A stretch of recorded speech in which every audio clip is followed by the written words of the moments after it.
ඒ අවසාන ස්වාමීන් වහන්සේ අපවත් වෙන වෙලාවේ ධර්මය අතුරුදහන් වෙනවා පින්වතුනි. එතන තමයි ධර්මය අතුරුදහන් වීම කියන්නේ.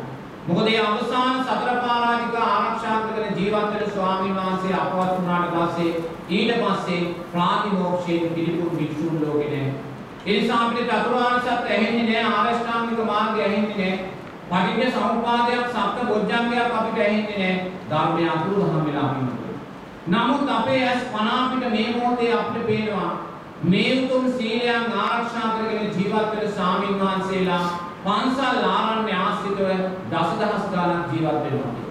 එහෙනම් විචිකිච්ඡාවෙන් මිදෙන්න ධර්මයේ සම්නිත්‍යව කියනවා. ධර්මයේ සම්නිත්‍යව කියනවා නම් ධර්මයේ ඵලයන් ලබන්න පුළුවන් කියන විශ්වාසය ඇති කරගන්න වෙනවා. ඒ විශ්වාසය ඇති කරගෙන මේ මාර්ගය තුල ඉස්සරහට යද්දී අපි නිරේතුරුවම දක්ෂ වෙන්න ඕනේ මේ මාර්ගය තරණය කළා වූ පින්වතුන්ලා අපේ ජීවිතේ පරමාදර්ශය බවට පත් කරගන්න. කවුද මේ ධර්ම මාර්ගය තරණය කළේ?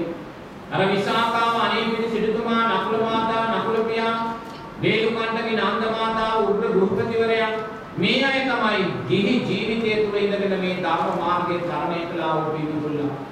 ඒ නිසා අපි මේ පින්වතුන්ලාගේ ජීවිත අපේ පරමාදර්ශී චරිත බවට පත් කරගන්න ඕනේ. මොකද කෙනෙක් දොස්තර මහත්මයෙක් වෙනවා නම් එයා අනුගමනය කරන්නේ තවත් දොස්තර මහත්මයෙක්මයි. කෙනෙක් වඩු මහත්මයෙක් වෙනවා නම් එයා අනුගමනය කරන්නේ තවත් වඩු මහත්මයෙක්මයි. ඒ වගේ නිවන් මාර්ගයේ සෝවාන් ඵලයෙන් කරා යනවා නම් අපි සෝවාන් ඵලයෙන් කරා ගිය පින්වතුන්ලායි අපේ පරමාදර්ශී චරිත බවට පත් කරගන්න. බලන්න විසාකාව කියන්නේ අවුරුදු 7 දී විසාකාව සෝවාන් ඵලයට පත් වෙන්නේ. දරුවන් 20 දෙනෙක් ලබනවා, මොනපුරු මිනිපිරියන් 100 ගණනක් ලබනවා. එහෙනම් මේ ජීවිතේ දරුවන් ඉන්නවා කියන කාරණේ අපිට මේ ගමනට බාධාවක් වෙන්නේ නැහැ. ඒතර බලන්න අනේපිරි සිටුතුමා ජේත වනයේ රන් කාසි වලින් වපුරනවා. ඒ සාධාරණකේ එනම් මම ව්‍යාපාරිකයෙක් රැකියාවක් කරන කෙනෙක් ධනවතෙක් කියන කාරණය මේ ගමන යන්න අපිට බාධාවක් වෙන්නේ නැහැ. එතනින් ගියාම වේලුකණ්ඩගේ නන්ද මාතාව කියන්නේ අනාගාමී උපාසිකාවක් වෙනතුනි. මේ ගෙදරක ජීවත් වෙච්ච මැදිවිය අම්මා කෙනෙක්. නන්ද කියන එකම දරුවාගේ අම්මා. මේ නන්ද කියන දරුවාගේ අම්මා වේලුකණ්ඩගේ නන්ද මාතාව සාරිපුත්ත මහරහතන් වහන්සේ කියනවා පිටුතුනි එයා සතරවරන් දෙවියන් එක්ක දිවසින් කතා කරනවා කියලා. මේ අම්මාට පුළුවන් සතරවරන් දෙවියන් එක්ක දිවසින් කතා කරන්න. ඒසා ශක්තියක් මේ ගෙදරක ජීවත් වෙච්ච මැදිවියේ අනාගාමී උපාසකම තුල තිබ්බා. එතන ගියාම උග්‍ර ගෘහපතිවරයා කියන්නේ අනාගාමී උපාසකේ. එයාට බිරින්දෑවරු 5 දෙනෙක් හිටියා එක ගෙදර පින්නතුනි. මේ බිරින්දෑවරු 5 දෙනාට අඬ ගහලා කියනවා මම බුදුරජාණන් වහන්සේ ළඟට බණ අහන්න යනවා කියලා. ගිහලා බණ අහනවා. සද්ධර්ම ශ්‍රවණය කරනවා, ශ්‍රවණය කළා වූ සද්ධර්මයේ නුවණින් මෙනෙහි කරලා කාම රාග පටිඝයන් තුනී කරලා අනාගාමී ඵලයටපත් වෙනවා. අනාගාමී ඵලයටපත් වුණාට පස්සේ මේ අනාගාමී උග්‍ර ගෘහපතිවරයා ගෙදෙට්ට එනවා. ගෙදෙට්ට ඇවිල්ලා බිරින්දෑවරු 5 දෙනා ළඟට අඬ ගහනවා. අඬ ගහලා කියනවා අදින් පස්සේ මම ඔබලා සමග කාමයේ ඇසුරක් නැහැ. මට දැන් එවැනි කාම සිතුවිලි සකස් වෙන්නේ නැහැ. ඒ නිසා ඔබලා කැමති කෙනෙක් විවාහ කරගෙන යන්න. කැමති කෙනෙක් සහෝදරයෝ හැටියට මේ ගෙදර නවතින්න කියලා. එක මිනිදක් කියනවා මට ආවලා විවාහ කරගෙන යන්න ඕනේ කියලා. ගෙනල්ලා අත්පැන් වක් කරලා දායාද පවරලා විවාහ කරලා අරිනවා. ඉතුරු බිරින්දෑවරු 4 දෙනා කියනවා අපි ඔබත් එක්ක සහෝදරයෝ හැටියට මේ ගෙදර ජීවත් වෙනවා කියලා. එහෙනම් බලන්න අනාගාමී උග්‍ර ගෘහපතිවරයා බිරින්දෑවරු 4 දෙනෙක් සහෝදරයෝ හැටියට එක ගෙදර ඉඳගෙන ජීවත් වෙච්ච කෙනෙක්. එහෙනම් මම විවාහයි කියන කාරණය මේ ගමන යන අපිට කවදාකවත් බාධාවක් වෙන්නේ නැහැ. ඒ නිසා මේ පරමාදර්ශී චරිතෝගේ පරමාදර්ශයට පත් කරගන්න විසාකාව ජීවත් වුණේ යම්සේද මම ඒ විදිහට ජීවත් වෙනවා කියලා චිත්තයක් ඇති කරගන්න. විසාකා උපාසිකාව ජීවිතේ මැදි වයසේ බුදුරජාණන් වහන්සේ ළඟට ඇවිල්ලා වරයන් 8ක් ඉල්ලනවා. මොනවද මේ වරාට? නිදි සංඝයාට බත් දෙන්න.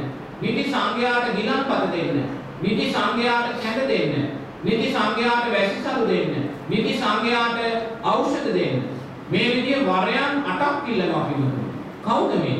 සෝවාන් ඵලයටපත් වුණා වූ විසාකා උපාසිකාව. එතන ගියාම අනේපිරි සිටුතුමා, නකුල මාතා, වේලුකණ්ඩගේ නන්ද මාතාව, උග්‍ර ගෘහපතිවරයා එක වතාවේ ස්වාමීන් වහන්සේලා 500ක් වඩම්මලා තමයි දන් දෙන්නේ. ස්වාමීන් වහන්සේලා 500ක් වඩම්මනවා පිළිතුරු. බලන්න මේ අනාගාමී ඵලයට පත්වෙච්ච සෝවාන් සකෘදාගාමී අනාගාමී උපාසක උපාසිකාවන් පවා අප්‍රමාණ පින්කම් කළා දන් දුන්නා පිළිතුරු. එතකොට බලන්න අපේ රටේ යම් කෙනෙක් නිකන් හරි හිතුවොත් මම සෝවාන් ඵලයට පත් වුණා කියලා එයා මොකද කරන්නේ? ඊපස්සේ ආ පන්සලට යන්නේ නැහැ පිළිතුරු. එයා ඊට පස්සේ ස්වාමීන් වහන්සේලාට වන්දනා කරන්නේ නැහැ. බුදු පිළිම වහන්සේට වන්දනා කරන්නේ නැහැ. එයා පන්සලට සිල් සමාදන් වෙන්න යන්නේ නැහැ. එයි මම සෝවාන් ඵලයටපත් වෙලා කියලා. බලන්න කොයිසා විකෘතීන් කරාද මේ සමාජය ගමන් කරන්නේ කියලා කියනවා. එයි මේ සමාජයේ විකෘතීන් කරා ගමන් කරන්නේ මේ පරමාදර්ශී චරිත අනුව අපේ ජීවිතේ ගොඩනගා ගන්න අපි දක්ෂ නැහැ. අර නකුල මාතා නකුල පියා බලන්නේ. නකුල මාතා නකුල පියා අවුරුදු 80 වයසේදී හැරමිටි වාහනයෙන් බුදුරජාණන් වහන්සේ ළඟට ඇවිල්ලා කියනවා භාග්‍යවතුන් වහන්සේ මම මේ නකුල මාතාව ගෙදෙට්ට කැඳගෙන ආවේ අවුරුදු 14 වයසේදී. අද වෙනකොට අවුරුදු 66ක් ගෙවිලා ගිහිල්ලා තියෙනවා. මේ අවුරුදු 66 පුරාවට නකුල මාතාව එක වචනකින්වත් මාව ඉක්මවලා ගියේ නැහැ. මම නකුල මාතාව එක වචනකින්වත් ඉක්මවලා ගියේ නැහැ. බලන්න කොයිසා පරමාදර්ශී පෞල් ජීවිතයක්ද. එහෙම කියලා කියනවා නකුල මාතා භාග්‍යවතුන් වහන්සේ අපි දෙන්නාට ඊළඟ ජීවිතේ මේ විදිහේ එකට එකතු වෙන්න ධර්මයක් කියන්නේ කියලා. ඒ වෙලාවේ බුදුරජාණන් වහන්සේ කියන නකුල ඔබ සමසද්ධා සමසීල සමත්‍යාග සම්ප්‍රඥා වඩන්න එවිට ඔබලා ඊළඟ ජීවිතේ ඔය විදිහට එකතු වෙවි කියලා. බලන්න මෙවැනි පරමාදර්ශී චරිත අනුව ඔබේ ජීවිතේ ගොඩනගා ගන්න. මම විසාකාවක් වෙනවා අනේ පිරිසිදුමෙක් වෙනවා ඒ අය යම්සේද ශාසනික සේවාවන් සිද්ධ කරේ ඒ ආකාරයෙන් ශාසනික සේවාවන් සිද්ධ කරනවා කියන චිත්තය ඇති කරගන්න. නමුත් වර්තමාන සමාජයේ පින්නතුනේ අපි කාමද ධර්මාදර්ශී චරිත බවට පත් කරගන්න. අපි කන්නේ බොන්නේ අඳින්නේ අනාගතයේ සැලසුම් කරන්නේ කවුරු පරමාදර්ශයට අනන්ත පින්නතුනේ. අපේ වර්තමාන සමාජයේ නිරේතුව පරමාදර්ශයට ගන්නේ මේ සමාජය තුලින් නැගී එන ජනප්‍රිය චරිතයක්මයි.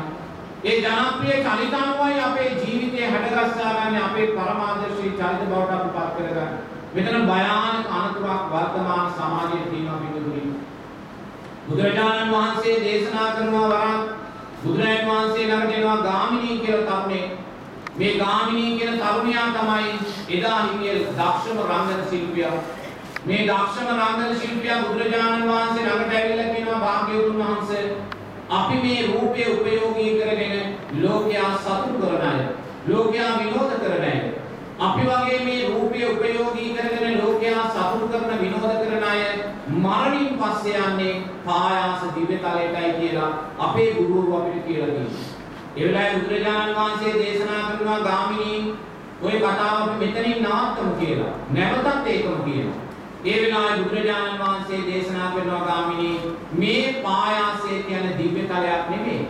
මේ පායාසය කියන්නේ නිරයක් කියලා බුදුරජාණන් වහන්සේ දේශනා කරනවා. ඒ වෙලාවේ ගාමිණී බියටපත් වෙනවා.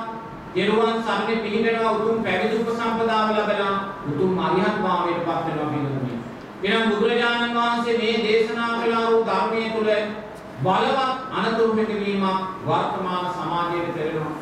මොකද බුදුරජාණන් වහන්සේ එතනදී කියනවා මේ රූපේ උපයෝගී කරගෙන ඇඳුමින් පැළඳුමින් හෝ අපි ලෝකයා තුල කාමාස්වාදයක් සකස් කරනවා නම් අපි මේ ශරීරය උපයෝගී කරගෙන මේ ශරීරයේ යම් ප්‍රමාණයකට හෝ ලෝකයාට නිරාවරණය කරනවා නම් එය අපායගාමී අකුසලයක් කියලා බුදුරජාණන් වහන්සේ දේශනා කරනවා.